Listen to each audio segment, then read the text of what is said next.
요즘에 내가 유튜브에 올린 유튜브 영상에서 어느 한편에서는 되게 그 원성의 소리가 나오고, 또 어느 한편에서는 이제는 화합을 위한 길을 가야 하기 때문에 당연히 나와야 하는 것들이 아닌가라는 소리가 좀 있는 그 유튜브 영상이 있습니다. 그 영상을 보면 사과와 용서라는 것이죠. 사과는 누가 해야 하는 것이고 용서는 또 누가 해야 하는 것입니까? 다시 말해서 사과는 누가 받아야 하는 것이고 용서를 누가 받아야 하는 것입니다. 고장난면이라는 소리가 있죠. 손바닥도 마주쳐야 난다는 소리. 이유가 있기 때문에 일은 발생하는 것이고, 발생하는 그 원인을 찾아보면 똑같습니다. 똑같기 때문에 소리가 나는 것이죠. 기실 돌이켜보면 사과받을 자도 사과하는 자도 똑같다는 것입니다. 하지만 사과도 해야 할 시기가 있고 때가 있다는 것입니다. 세상, 이치, 섭리, 순리는 아쉬워 찾아가는 자가 있고 이루어 맞이하는 자가 있습니다. 아쉬워 찾아가는 자는 이루어 맞이하는 자가 그 손을 잡아줄 때 하나 되어 나간다고 저는 말씀드릴 수 있어요. 그렇지만 기운이 비등한 이들끼리 찾아갔다. 근데 여기서도 아쉬운 자와 이로운 자 간의 만남이 형성이 되는 것인가? 물론 몰랐을 때는 만남이 형성이 되는 것이죠.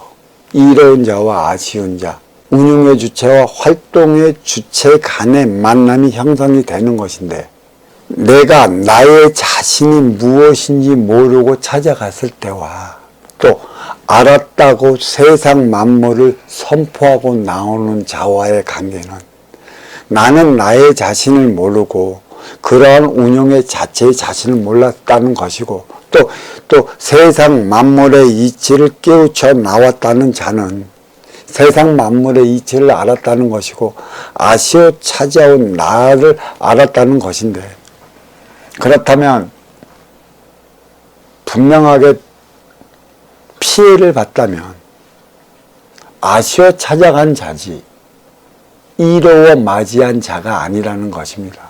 하지만 기운이 균등할 따름이고 또 균등한 만큼의 얼마든지 시간이 지나면 스스로 자기 자신이 무엇이며 자기 자신의 위치에 올라서 어떠한 행위를 다할 수 있다라는 것을 스스로 깨달을 터인데, 그 기간을, 그 시간을 스스로 인내해 기다리지 못하고 찾아가 도와달라 도움을 청한 이의 그 무지함도 아마 한몫했을 거이고, 그 무지함을 비롯해 그 스스로 깨우침을 주려 하기보다는 눌러서 자기의 손아귀에 두려 했던 이에 심의 논리적인 사고도 없지는 않습니다. 하지만 이 두 쌍방의 기운체는 서로 대등한 관계이기 때문에 시간의 흐름에 따라서 내 스스로 나의 위치를 찾아가는 관계에 있어서 어느 시점에는 분명히 드러나게 되어 있었습니다.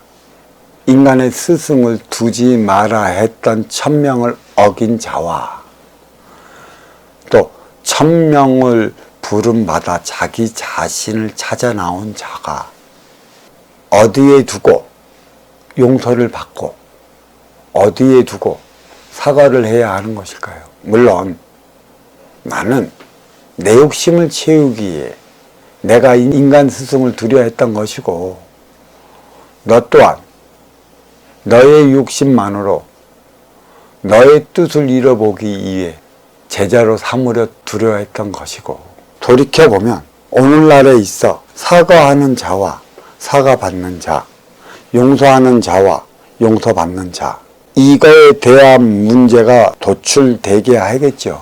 하지만 나는 아쉬운 자로서의 코스프레를 하려 하는 게 아닙니다. 본래 아쉬웠고 아쉬웠던 만큼의 내 욕심이 발동해 내 스스로 내가 자초해 내가 들어간 자리였고 또 그는 그 스스로 내가 간청했기 때문에 받아들였을 뿐이라 지금에 있어 사과하는 것과 용서하는 것, 사과받는 것과 용서받는 차원, 결과물이야 어떻게 나왔던 간에 제가 사과를 받아들였고 제가 용서를 했다는 것은 때가 있는 법입니다.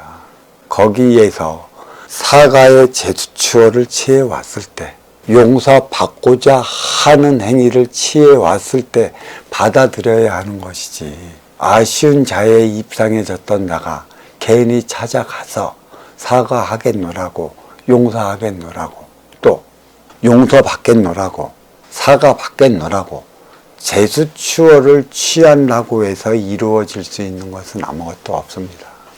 나는 나의 길을 가다 보니 이제서야 내가 누구인지를 알았고 내가 누구인지를 아는 만큼의 나의 길을 가야 하는 것이에요. 그 길을 가고자 한다면 그 시간을 기다릴 수밖에 없었고 또 그 시간을 기다리는 결과 영적 차원으로서의 모든 걸 구하고자 찾아왔으니 나는 받아들일 수밖에 없는 것입니다. 또 받아들여야 하는 것이고요. 일간에서 보면 인간에서 일어난 육생의 손해를 본 이들 또 그로 인해 피해를 본 이들의 원성은 자자하겠지만 돌이켜보면 그를 통해 바르고 그른 것이 무엇인지를 알았고 바르고 그른 것에 대한 사항을 알았다는 것입니다. 기초적인 30%의 사항을 무엇이 어찌됐든 배웠다는 것이죠.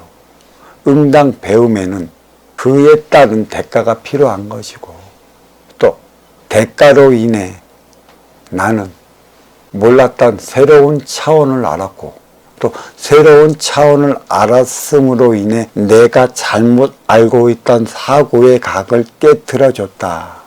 그것을 안 것만으로도 우리는 이번 생에 구하지 못한 또 다른 삶의 진리 찾았다 얘기할 수 있는 것입니다.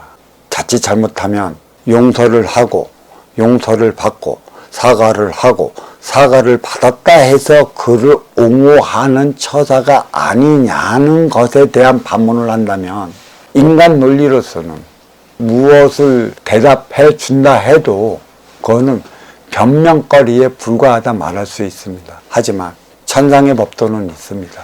운용의 주체로서 해나가야 할 일이 있다라는 것이죠. 내 앞에 인연은 나하기 나름에 따라 달리 나타나는 작용 반작용의 법칙이 인간 생활 깊숙이 적용되어 있고 또 적대 보완적 상대성 원리가